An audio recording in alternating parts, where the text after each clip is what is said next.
So many people on the internet today say that it's impossible for them to bulk and gain weight. However, I can happily tell you it is possible because it has been done many times. Also by me, I've gained 27 kilos over 4.5 years. Nobody cares! Nobody! I'm glad to tell you this because it's not impossible, you're just doing it wrong or you're not necessarily doing enough, right? So in order to do enough, in order to actually do the correct things to make weight and muscle gain easy, I'm going to give you guys 5 hacks that have helped me with my journey gaining over 27 kilos in the space of 4.5 years, so you can start to do the same thing. So the first hack on this list is actually probably the most contradicting and the most weird one out of them all, right? It is eating less.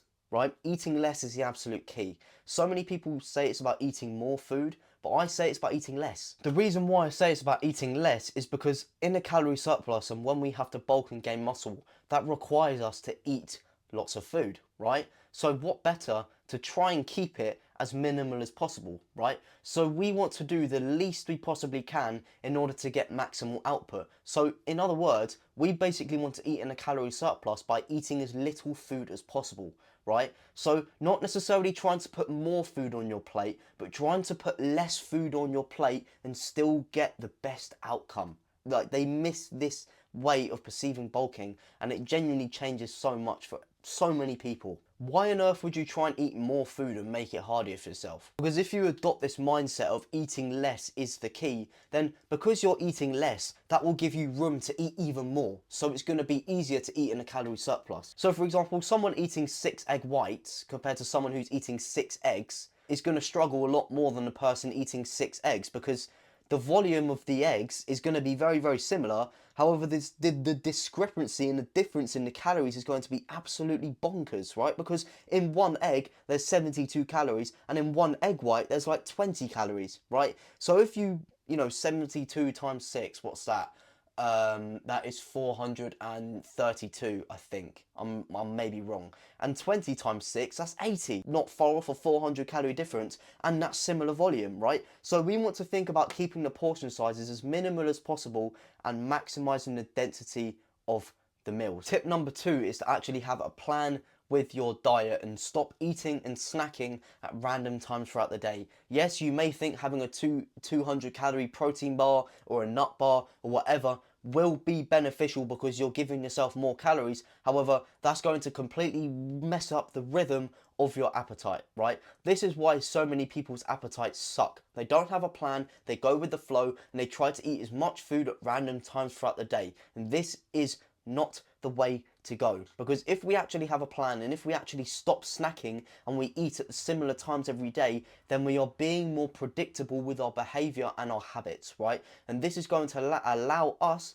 to work better with our biomechanics, right? And what I mean by this is, us as humans, we have a hormone in our bodies called the ghrelin hormone. The ghrelin hormone is a hormone which releases and basically just tells our brain to be hungry, right? So when this ghrelin hormone releases in our body, it basically just stimulates our appetite. So whenever you start to feel hungry for some food, just know that that ghrelin hormone is releasing and sending signals to the brain. And in order to be as efficient as possible with our diet and help ourselves consume the most calories we possibly can in a day, we want to be predictable, so we want to start eating at similar times. What this is going to do is help our body recognize these patterns. Therefore, it's going to start releasing this ghrelin hormone at the very similar times. So if you start to eat dinner at 5 p.m.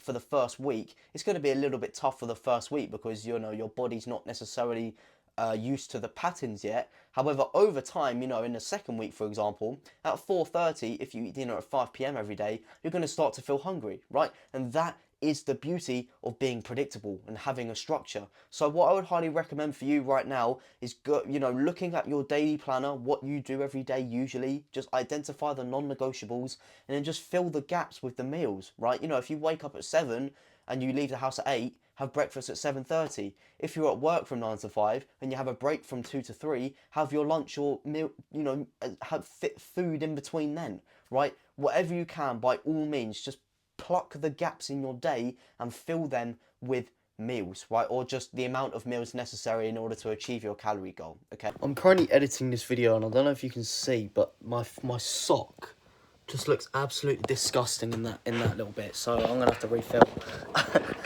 So moving on to hack number 3 that is gonna help you with muscle and weight gain, and that's that sleep is king, right? Regarding sleep as king. So many people, and it frustrates me how so many people overlook the importance of sleep and how it really, really has an effect on your life. And whether that effect is positive or negative, that depends on how much you optimize it and how highly you hold sleep as important, right? And now I'm telling you how important sleep is. And I just want to sort of put it into perspective like this. So if we decided, you know, if you just on one night you're like, I don't really like sleep, and you're like, never going to sleep again from now on, right? Ever. Never going to sleep again. And you make that decision, what is the worst possible thing that's going to happen to you? If you never sleep again, just have a little think. What is the worst possible thing that is going to happen to you? Well, I can tell you that the worst possible thing is that you will die, right? Because sleep, we need to sleep. Our human body needs to rest if we want to survive. We need sleep to survive. So, if we flip that on its head and we completely stop sleeping, then we are eventually going to keel over and die. Right now, you know, I'm obviously that, you know, no one's just going to decide they're not going to sleep unless they're pretty insane up here. However, I just want to use this as an example and use the extremity to explain its importance, because now if we flip it on its head and we've identified the worst thing that can happen. So now if you identify the best thing that can possibly happen if we take care of our sleep and we optimize it and we really, really prioritize it, right? And we really take it seriously, the best thing that can happen is that the quality of our life is going to get better, our mental health is going to get better, our physical health is going to get better, we're going to start feeling better. Therefore, you've got to think about it like this. The better your sleep, the better the quality of everything you do in a day, right? The better the sleep, the better the quality your life will be. So, if we relate this to muscle and weight gain, well, there's loads of ways we can relate this.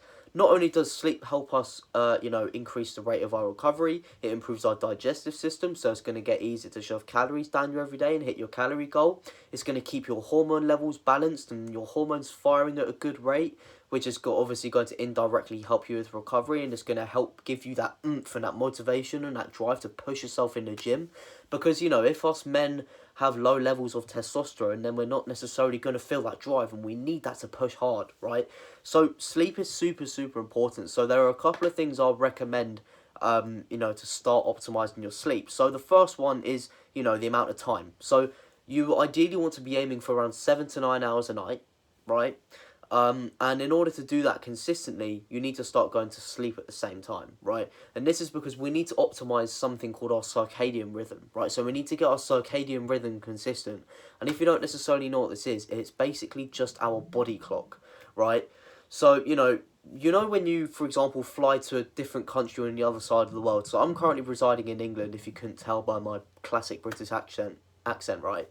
If I flew to Australia for the day, not for the day, if I flew for 3 weeks and then I arrived there, I'm going to get jet lagged. Why? Because my circadian rhythm, aka my body clock, isn't in alignment with the time in Australia, right? So I'm going to have to adjust.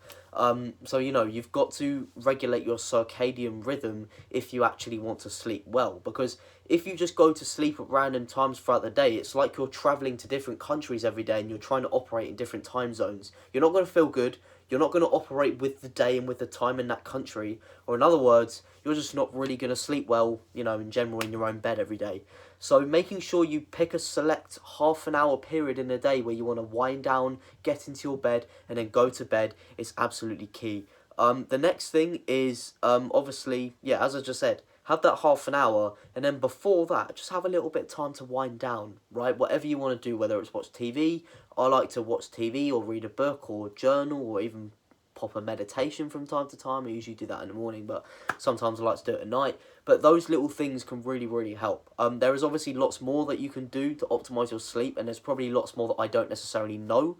But start with those things, and I may make a video in it in the future. If you do want a video on it, leave it in the comments down below. I can make a video about sleep.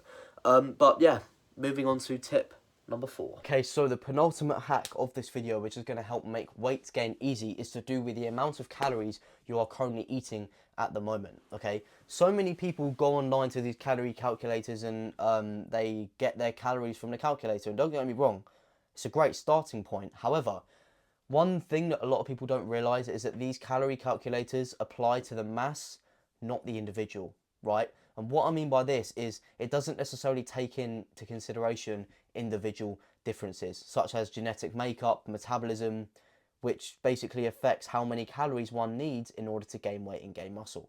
And what I mean by this is someone who weighs 71 kilos at 5'6". Okay, so let's take Ryan over here, me. You know, I'm 5'7". I currently weigh 72 kilos, and I need, I don't know, this is an example, 2,900 calories to gain 0.4 kilos a week, right? And then we have Jeremy over here, who's the exact same stats, so 72 kilos and 5'7", and he will need 3,000. He finds out that he needs 3,500 calories to gain weight, right? The reason why they're different is because of the individual differences, right? I have Jeremy over here has a much faster metabolism than Ryan over here. Therefore, Jeremy needs more food. And the reason this is the case is because the faster the metabolism, basically the more calories you burn. So, you know, if someone has a fast metabolism, that basically means that they burn calories really efficiently, whether they're resting or whether they're doing physical activity. So Jeremy has a really, really fast metabolism, which basically means he burns more calories. So more calories leave his body, which basically requires him to eat even more calories to sort of balance it out and eat more than the amount that goes out. Whereas me, you know, I have to eat a bit less because that's just how my metabolism is, right? So what I'm trying to say here is each individual is different and the number on the calorie calculator may not necessarily be accurate, right? And we have to find our number and we have to get to know ourselves through iteration and experiment, right? We're not necessarily going to be perfect straight away, gaining weight like that straight away. There will be roadblocks, there will be obstacles, there will be bottlenecks, right?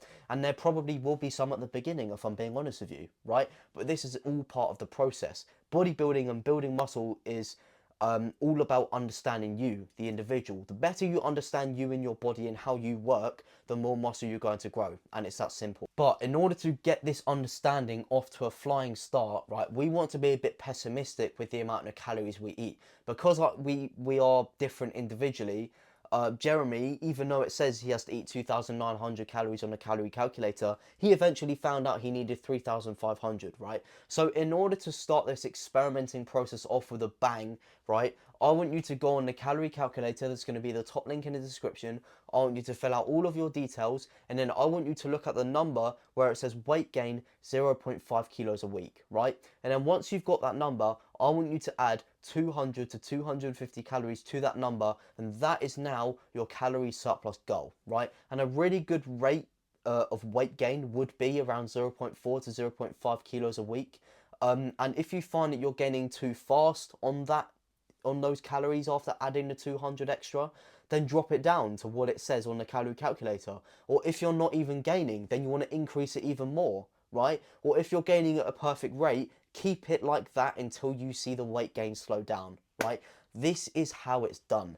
The better you understand yourself and your body, the more progression you're going to make. And it is only a matter of time. And this step and this hack is the best way to get that started off in a bang. Okay, so hack number 5 is tracking your calories. Yes, it may sound boring as fuck, but it is only boring if you believe it to be boring, right? If you don't see it as boring and if you see it as something like a quest or a challenge or you writing your own unique story, like you're writing a book for someone that they're going to read, right? Then it's going to be a lot more exciting, right? Because genuinely, how you perceive something, like, you know, tracking calories isn't boring or it isn't fun. It is what you perceive it to be, right? So if someone sees it as like really fucking annoying, then it's gonna be annoying. But if they see it as fun and they enjoy it and it's like they're writing their own unique story that they can tell when they're older, then it's gonna be fun, right? You know, people say that they don't like the gym or they don't like this or they don't like that. It's not it's not objectively boring or rubbish or they don't like it. It's just how they see the thing. Like some people say that they think football is bad, or some people think that this singer is bad. They're not bad or they're not good. They're how you see it, right?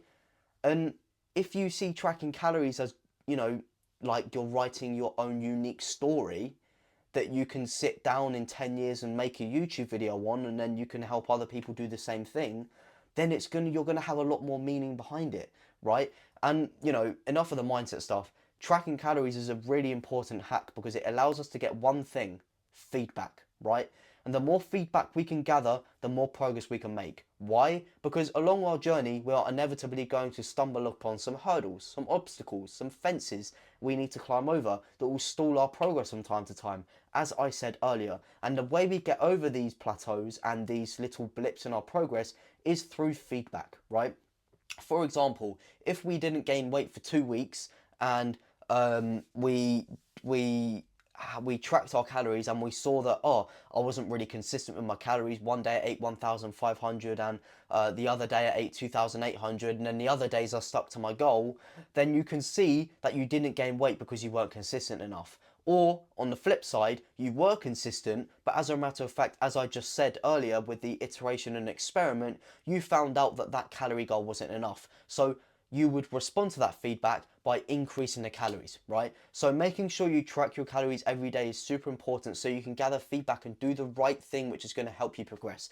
Because a lot of the time, people don't gather this feedback and they don't track their calories and they don't log their training, and then they change the things that are actually working because they don't know what was wrong in the first place. And then they keep doing the thing that's wrong and bad, and then they just stall their progress even more, or they regress. So making sure you track your calories is a hack that is super, super important, right? So that is now the end of this video. Thank you very much for watching, and I really appreciate your time.